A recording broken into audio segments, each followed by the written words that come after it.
welcome back to my film and TV channel. We're all staying safe and well. I think I'm nearly vanishing here, aren't I, with all this white. Well, just a couple of things up there to make it a bit brighter. I think I'm playing cricket today. Right, we've got a horror thriller to look at today, yes, and interesting one, very interesting one. It's something I sort of liked watching, but if I hadn't watched it, I don't think I missed that much, but I sort of quite enjoyed watching it. If that makes any sort of sense, probably doesn't. Anyway, we're going to look at something that's called A Desert, and you'll have to scout around to see this one, guys, because it has been released in France, but I don't have any release details over here in the UK, or if you're outside the UK, check your territories. I assume this is more a streaming film than something that you might see at selected cinemas.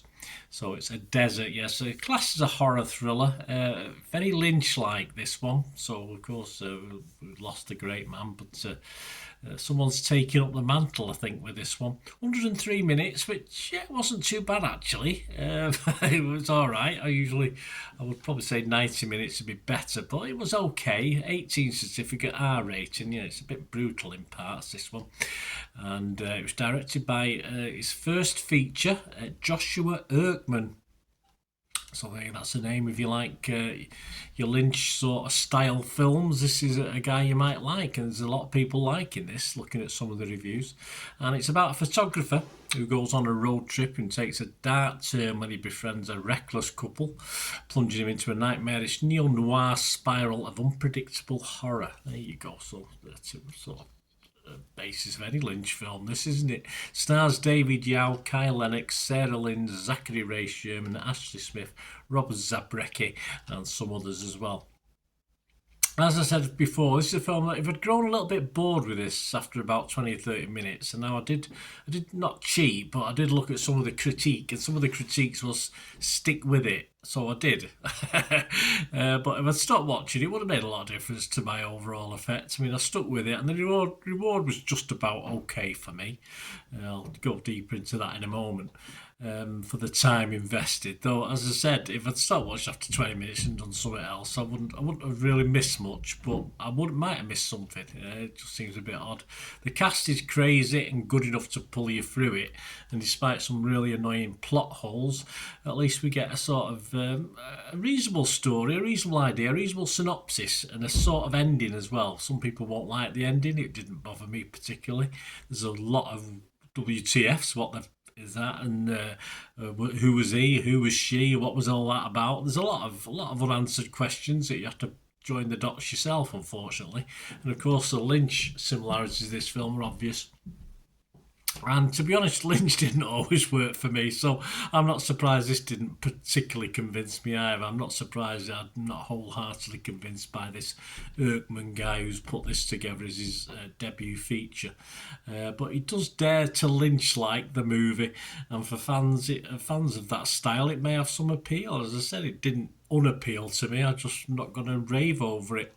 Early doors, Erkman has his fans, and I can see why. There's a couple here I'm going to mention. Nick Shager from the Daily Beast website scored him a 90 for this film. He said it's a nightmare that burrows under one's skin like a virus or a curse, and it heralds its creator as a bracing new genre filmmaking voice. There you go, he's got a fan there. Bobby Lapaya from Film Threat also liked it. He scored it 8. He said, A Desert is a solid neo-noir with excellent visuals, good characterizations, and fantastic acting. Yeah, now he's not the first person to comment about the acting. I thought the fantastic's a little bit over the top. I just thought it pushed those actors' strengths very, very well. I think they played to the actors' strengths and styles. And of course, if you're thinking of Lynch, you're thinking of Lost Highway, aren't you? And this is perhaps the nearest comparison I can make off the top of my head to something I've seen, and it never really pulls that off particularly, but you can see where it's going, and this very hard-working cast sort of, as I say, it does fill in some of it. It does join some of the dots, perhaps not all the dots. It's very sleazy, it's very arty. Sometimes these arty-farty films appeal to the critics and not the public, but this appeals to the public as well, because I've seen quite a few positive reviews. I generally appreciated some of its gritty style. I was very interested in what was going to happen at certain points in the story. But then again, some of it did bore me a little bit as well, or make me think, oh God, get on with it. So, a bit of a mishmash for me. Erkman, I don't think will be a favourite of mine going forward, but he'll definitely find his little crowd, his little fans. He'll get a niche in this business, and I'm sure he'll do okay. And yeah, he might grow on me overall. He might be come up with something a little bit different to the norm what we've seen before. You never know. It's early days. Rotten Tomatoes, the scores 28 fresh and 6 rotten, so it's well liked on Rotten Tomatoes. Metacritic 64 out of 100, so again only 9 critics, 6 were positive. Internet Movie Database only just under 400 scores and reviews, but it's getting a 5.8 out of 10, so just below. There's enough people not impressed with this. There's not enough Erkman fans to pull this one through, but 5.8 out of 10 isn't a disaster. I think it'll stay around that sort of rated as the film goes on, but it's only just under 400 ratings. Personally, yes, I did score it on fresh on Rotten Tomatoes. I'd probably go 51-49% on the fresh. I was mixed on Metacritic though, as I say, I wasn't totally convinced with this one.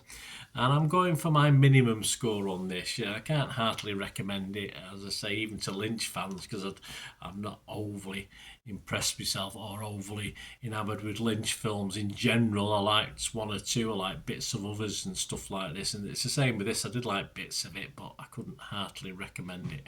So I'm going to give it a 5 out of 10 as far as my Burners rating is concerned. Let us know what you thought of this, guys. It'd be very interesting to find your views. As I say, there's a lot of people liking this, a lot of people not liking it, so they're a bit marmitey, of course. So let us know your thoughts. Great to have your opinions. Please, if you do like what I try and do on the channel, I try and give other people's views as well and critique that. Please push those buttons.